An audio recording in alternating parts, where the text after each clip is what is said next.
Welcome to the shop where I just picked up the QuadBoss Sport Utility Clutch Kit for my RZR 900S. And this kit comes with the instructions. It comes with a white primary spring. It comes with a black with a white stripe secondary spring. And it comes with a set of weights. And it comes with the QuadBoss sticker. But anyway, let's get this thing tore apart. Let's get this thing in there and see what it does. When it comes to removing this clutch cover, I like to jack the bike up first and get the tire, get all the weight off of the tire. That way I got a bigger opening here. And you can do it without removing the tire, and that's normally the way I do it. What I'm going to do is remove this alamite. It's the inner alamite for the top arm. It takes an 8mm socket to go around and remove all these bolts on this clutch cover on.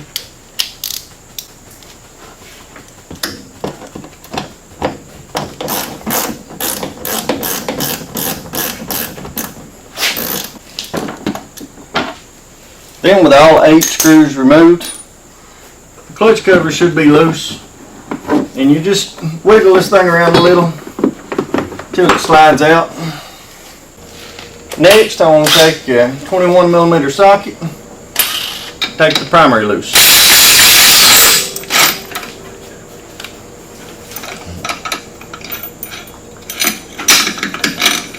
And you want to pay attention to how this thing comes apart. You want to put it back together the same way that it comes apart.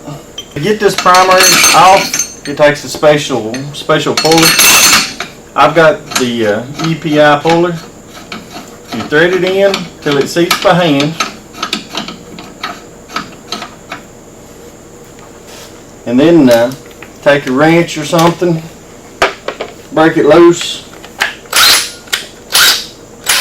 Now I'm taking the impact.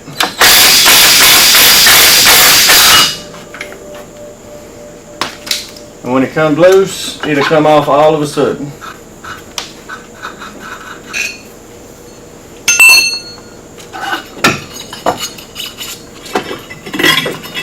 You also want to pay attention to this belt. It comes off so you can read the letters, and you want to make sure and put it back on the same direction that it come off. Now on the secondary, I want to do the same thing.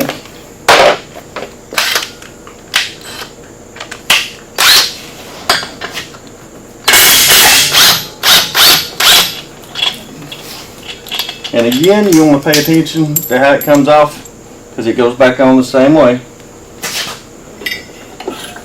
And be careful when you pull this off, because it will come apart if you ain't careful. So I'm holding both sides to hold it together. Now with the primary and secondary off, it don't really matter which one you start with. So I'm going to go ahead and disassemble my primary, get my new weights and spring in it, then I'll tackle my secondary. And something that you're going to want to really pay attention to is these are marked. There's an X, and then there's an X right here. I mean, everything is marked so it goes back together the same way it come apart. Now it might be a good idea to go ahead and take your marker and just run your marker down through here, run your line down through there. That way you know it goes back together the same way it come apart. You don't want to get these mixed up.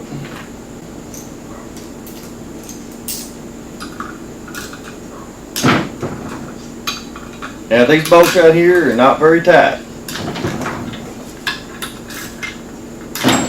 so just work your way around, get them all loose.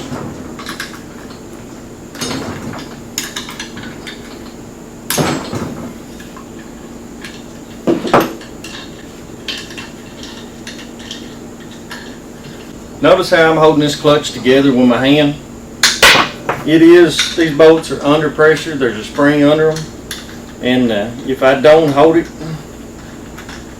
then it's going to pop loose whenever I get the last bolt out. Kind of like it right there. But anyway, with that off, like I said, you want to watch your X's, make sure everything goes back together the same way it come apart. Then here's your primary spring. This is going to be replaced with this white spring. 3.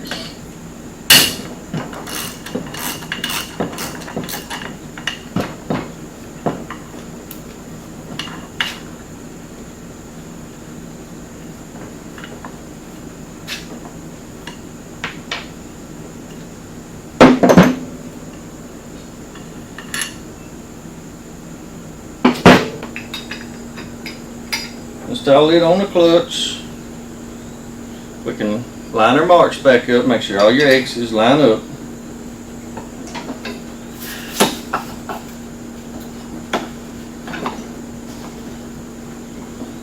And while holding it together, I'm going to go ahead and install my factory screws.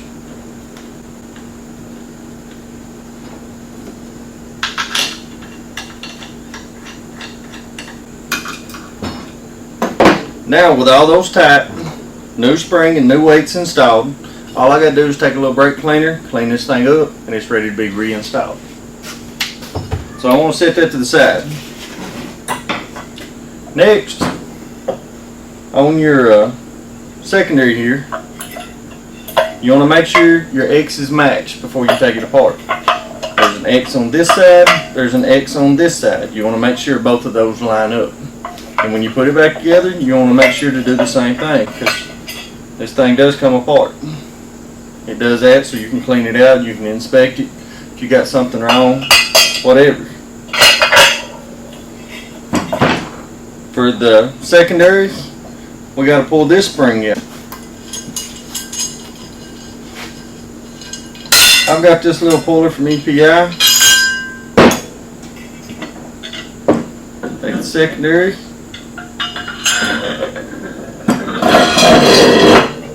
Slide it on.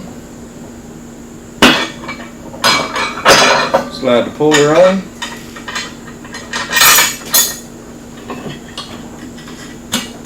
Then you take put the nut on it. Next, we can take a small ratchet and remove these 5 screws.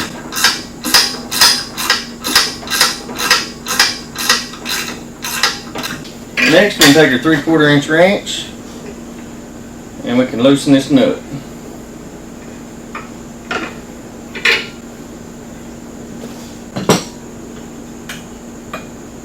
Next, we can remove the factory spring and install the EPI spring. Then we can install in reverse order.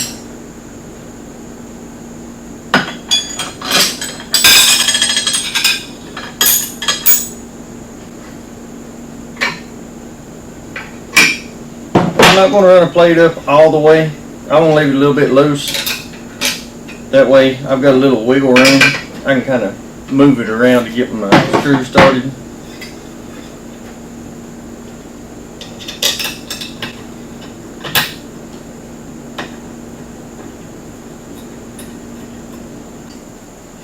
Now with all those tight, you can see this is loose. That's where I didn't tighten that nut all the way up.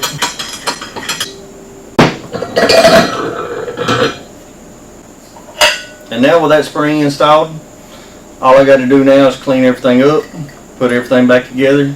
And the main thing about cleaning it up, when I say that, I want to take a brake cleaner. I want to clean these sheaves up. The face is pretty good. That way I can get all my fingerprints or whatnot off of it. That way the belt grabs a little better. Now with the secondary assembled, I'm going to go ahead and slide it back on the shaft.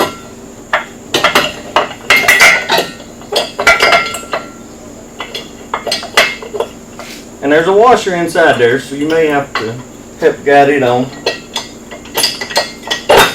You just spin it around and it'll slide right on. Then I'm going to take this factory bolt with a little fresh Loctite on it. Run it back up by hand. Then when the bolt runs up as far as I can run it, it torques at 38 foot-pounds.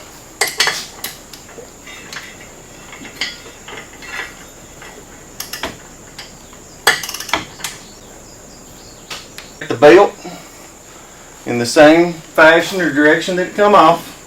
I'm going to slide it over the secondary. Then I'm going to take the primary, slide it into the belt,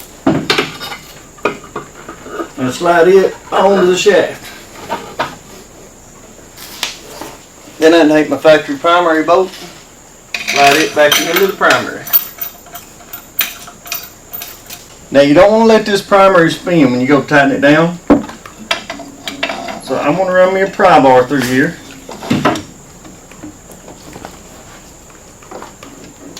to hold that primer in place while I torque it.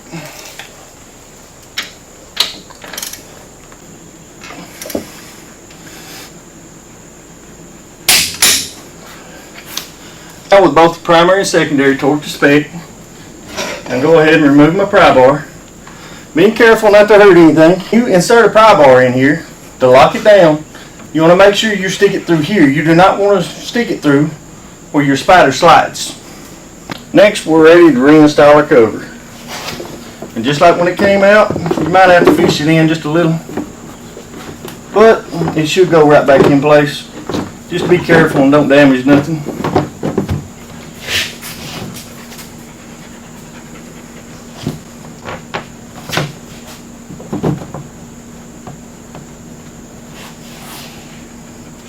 Now with all them tight, we can go ahead and reinstall our Alamite.